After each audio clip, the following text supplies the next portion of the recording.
Oke guys, kita bahas soal nomor 16. Oke, soal nomor 16 katanya kita punya dua unsur, unsur X sama Y. Ini afinitas elektronnya, X segini, Y itu segini. Oke, jangan lupa teman-teman, afinitas elektron itu apa? Jadi afinitas elektron itu banyaknya energi ya. Energi yang terlibat. Energi yang terlibat pada penangkapan satu elektron. Penangkapan satu elektron ya. Jadi semakin besar energinya ya berarti semakin jago gitu ya, semakin bisa dia nangkep elektron. Ya udah, berarti kalau kita bandingin X sama Y, otomatis X akan lebih gampang untuk menangkap elektron. Berarti dari pernyataan di pilihan di situ, yaitu jawaban yang tepat adalah yang E gitu, karena katanya yang E itu unsur X lebih mudah menyerap elektron dibandingkan dengan unsur Y. Betul ya, menangkap atau menyerap sama aja kayak gitu.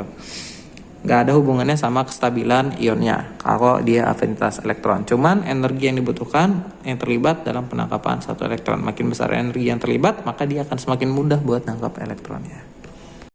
Oke, next guys, nomor 17 katanya SO3 benar gak dia nonpolar? Kenapa dia nonpolar? Karena bentuknya segitiga. Oke guys, sekarang kita bahas kepolaran ya. Berarti kalau mau bahas polar atau tidak polar, kalian wajib bikin struktur Lewis-nya. Oke, sekarang cepet aja deh untuk ngebahas struktur Lewis. Jangan lupa tentuin yang namanya atom pusat. Gimana cara nentuinnya? Gampang. Atom pusat itu yang jumlahnya paling sedikit. S-nya 1 ya kan? O-nya 3, paling sedikit S. Ya dong, berarti S sebagai atom pusatnya gambar S. O-nya ada 3 samping-sampingnya. 1, 2, 3. Inilah ya.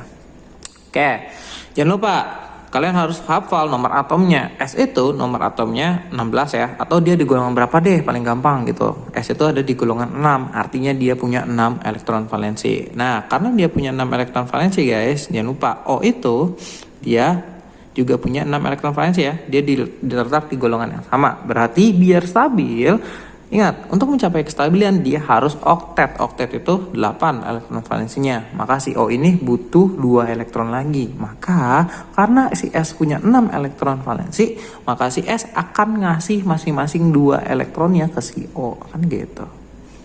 Ya. Nah, O juga sama, ada 6 gitu kan. 1, 2, 3, 4, 5, 6 gitu ya. Ini juga sama. Gitu. Ini juga sama. Nah, karena O ini butuh 2 elektronnya, maka S ngasih 2 elektronnya ke si O, S-nya juga yang ini ngasih ke O, yang sini juga dikasih ke O, gitu. Ini disebutnya sebagai kovalen koordinasi. Artinya yang ngasih cuma S doang, O-nya nggak ngasih apa-apa, gitu.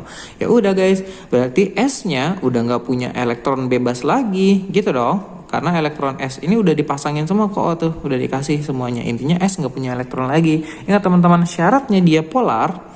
Polar itu kalau punya PEB ya, pasangan elektron bebas. Sementara si S udah ngasih nih semua elektronnya ke O, jadi nggak ada elektron bebasnya lagi. Otomatis SO3 sifatnya non polar. Di atas betul. Sebab bentuknya segitiga. Oke, jangan lupa guys, bentuk-bentuknya ini harus dihafal ya, karena banyak banget. Kita bahas satu-satu aja dikit. Berarti kalau dia punya 3 elektronnya yang berpasangan ya, ada 3 PEI-nya, ke bentuknya segitiga. Betul. Kalau PEI-nya 2, berarti dia linear gitu ya, dan lain sebagainya. Nanti teman-teman bisa valid itu. Nah, karena dia bentuknya segitiga, maka dia sifatnya nonpolar. Atau kenapa bisa dibilang segitiga sifatnya nonpolar? Kan itu gambarnya gini ya guys ya. S, oh ini kan koordinasi tuh gini. Gini. Oh gini ya. Kalau bentuknya segitiga gini ya. Artinya karena dia bentuknya segitiga gini guys, berarti dia bentuknya simetris. Kalau dia bentuknya simetris, berarti dia juga bersifat polar. Gitu. Oke teman-teman, untuk soal nomor 18 katanya kita punya etana sebanyak 20 liter dibakar dengan oksigen sebanyak 56 liter. Yang ditanya berapa volume total akhirnya ya. Volume totalnya bernilainya berapa. Terus ada keterangan kalau uap airnya itu mengembun ya. Nanti kita coba bahas. Oke, bikin aja reaksinya dulu kayak biasa guys. Etana dibakar. Etana rumusnya apa coba? Etana tuh alkana, C-nya 2 ya. C-nya 2 hanya 6 dibakar, direaksiin sama oksigen. Jangan lupa teman-teman. Seperti biasa, senyawa hidrokarbon dibakar, pembakaran sempurna menghasilkan karbon dioksida dan H2O. Gitu ya. Oke guys, seperti biasa samain lagi jumlahnya. Ini juga tadi udah kita bahas ya. Berarti C-nya 2 di kiri, di kanan juga harus ada 2. Ya dong. Hanya di kiri 6, di kanan harus ada 6. Di kanan cuma 2, berarti harus dikali 3 biar ada 6. Kita hitung O-nya. O-nya di kiri ada 2, Di kanan O-nya ada sini 4 ya gak? Di sini 3 kali 1, 3 totalnya 7. Oke, maka 2 kali berapa biar dapat 7? Ya udah 7/2 gitu ya guys ya. Oke, udah seperti biasa. Kalau teman-teman nggak pengen ada pecahan gitu karena dia per 2 kan, dikali 2 aja gitu.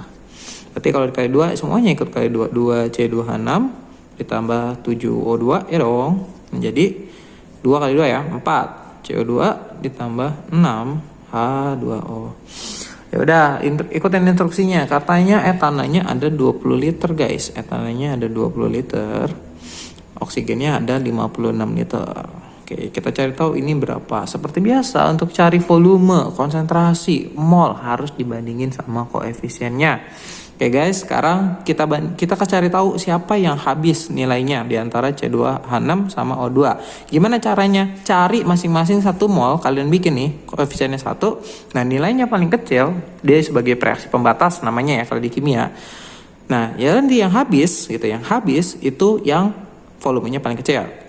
Udah, berarti kalau tiap 1 mol C2H6, berarti kalau koefisiennya 2 20 liter, kalau koefisiennya 1 10 liter, ya gak? C2H6 10 liter. O2 sekarang, kalau koefisiennya 7 56 liter, berarti kalau koefisiennya 1 ya tinggal bagi 7, 56 bagi 7 berapa ya? 56 bagi 7 8 gak sih? 8 liter ya? 8 liter ya. Oke. Oh, ternyata O2-nya lebih kecil kalau satu koefisiennya 8 liter, kalau C2H6 satu koefisiennya 10 liter. Berarti O2 yang akan habis banyak 8 liter. Ya udah 8 liter bakal habis kali koefisien 8 kali 7 56 yang berarti bakalan habis gitu kan ya. Habis 0. Oke, yang ini bereaksi nih guys. Berarti 8 liter satu koefisien. Kalau 2 berarti 16 kan ya. 8 kali 2 16. Oh, ini akan habis banyak 16. Berarti 4 liter gitu. Yang ini awal nggak ada, ingat, karena dia produk. Berarti terbentuk sebanyak 8 liter. Kalau koefisiennya 1 8 liter, berarti kalau koefisiennya 4 8 kali 4 32 gitu. Yang ini 8 kali 6 berapa tuh? 48 liter. Gitu kan ya? Ya udah tambah, ini tinggal 32 liter, ini 48 liter. Oke, berarti totalnya tambahin aja semuanya. Tapi belum selesai guys. Katanya setelah reaksi berlangsung, proses pendinginan menyebabkan uap air mengembun. Uap air itu H2O, fasenya gas gitu kan ya. Dia akan mengembun teman-teman, berarti habis volumenya. Berarti yang tersisa tinggal CO2-nya sama C2H6. Berarti volume totalnya tinggal 4 liter tambah 32 liter. Jawabannya 36 liter, itu yang D. Gitu. Oke, di sini kita akan bahas soal nomor 19. Katanya kalau kita punya senyawa MsG, monosodium glutamat, kandungannya ada Na, C, H, N sama O dengan masing-masing persentase sebagai berikut. Dan diketahui air masing-masingnya segini. Yang ditanya berapa atau apa rumus empiris dari MsG. Berarti kita tinggal cari C banding H banding N banding O banding Na. Untuk mencari rumus empirisnya, teman-teman tinggal bandingin molnya aja. Mol, cari molnya nilainya berapa. Ya udah, jangan lupa guys, rumus molnya kan selalu kepake ya. N sama dengan GR per MR ya dong. Atau karena dia cuma satu atom doang, berarti kita pakai N sama dengan GR per AR. Oke, berarti kita cari nih masing-masing molnya. Berarti mol C dulu ya pertama ya. Mol C kan berarti GR per AR ya. Sorry, GR-nya berarti C. Ini ya persen maksudnya ya. Karena dia kan persennya pakai persen massa gitu maksudnya. Berarti C itu 35,5 dibagi AR-nya 12 dibanding H itu 4,8, hanya 1 gitu kan. Terus kita punya N 8,3 dibagi 14, kemudian kita punya O, ya bentrok lagi bawah ya, bawah nih ya, O di sini lah ya. O itu punya 37,8 per akhirnya 16 ya. Kemudian kita punya siapa tuh terakhir, Na itu 13,6 per Na itu 23. Oke, ini nanti tinggal teman-teman hitung semuanya, nanti dapat. Berarti C nya nanti kita dapat nilainya 2,95 dibanding 4,8 sama 0,59 sama 2,36, kemudian sama 0,59. Oke, tinggal dicari perbandingan terkecil dari mereka. Ya udah, karena ini 0,59 paling kecil kan, semuanya dibagi 0,59. Maka nanti didapat hasilnya kurang lebih ini jadinya 5, ini 8, ini 0,9 bagi 0,59 1 ya. 4, kemudian 1. Oh, dapat perbandingannya masing-masing segini. Berarti C-nya ada 5 gitu ya. C-nya 5, kemudian H-nya ada 8. Terus punya N ya, R-nya ada 1, O-nya ada 4, NA-nya ada 1. Oke, maka jawabannya yang benar yang E. Oke, soal yang terakhir nomor 20, katanya kita punya HCOH 0,1 M asam format ya, 50 ml.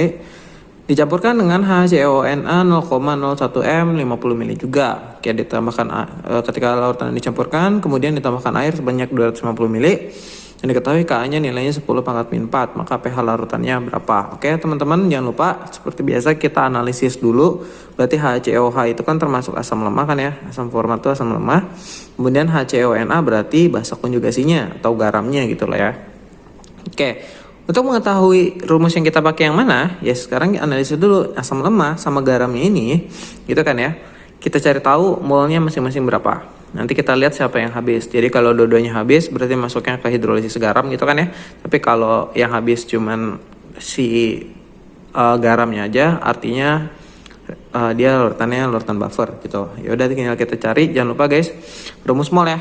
Rumus mol selalu kepake sini, itu N sama dengan GR per MR. Karena di sini kita nggak ada GR sama MR-nya gitu ya. Ketahui M sama V-nya, berarti mol yang satu lagi N sama dengan M dikali V gitu ya.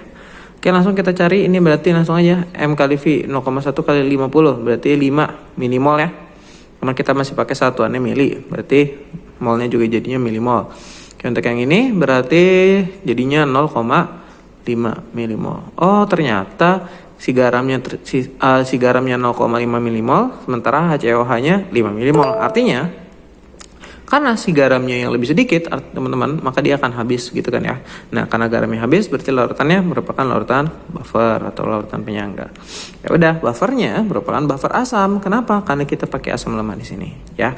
Buffer asam dibuat dari asam lemah berlebih dengan basa kuat atau basa konjugasinya atau garamnya.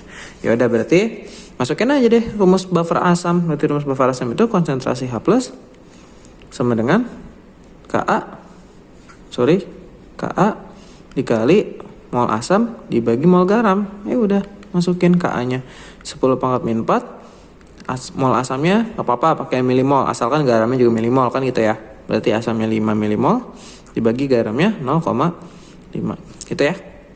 Berarti ini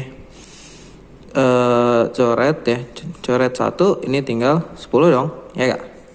Berarti ingat 5 dibagi 0,5 sama aja kayak 5 kali 2 gitu ya. Jadi tinggal 10. Berarti ya udah 10 pangkat min 4 dikali 10 pangkat 1 sama aja kan? Berarti jawabannya min 4 ditambah 1. Jawabannya min 3. 10 pangkat min 3. Oh, dapat konsentrasi H+-nya 10 pangkat min 3. Oke, teman-teman.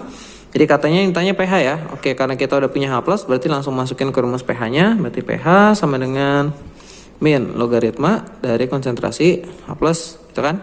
Berarti min log H+-nya 10 pangkat min 3. Udah, berarti min logaritma dari 10 pangkat min 3 tinggal diambil pangkatnya aja. Berarti pH-nya sama dengan 3. Oke, jawabannya yang A.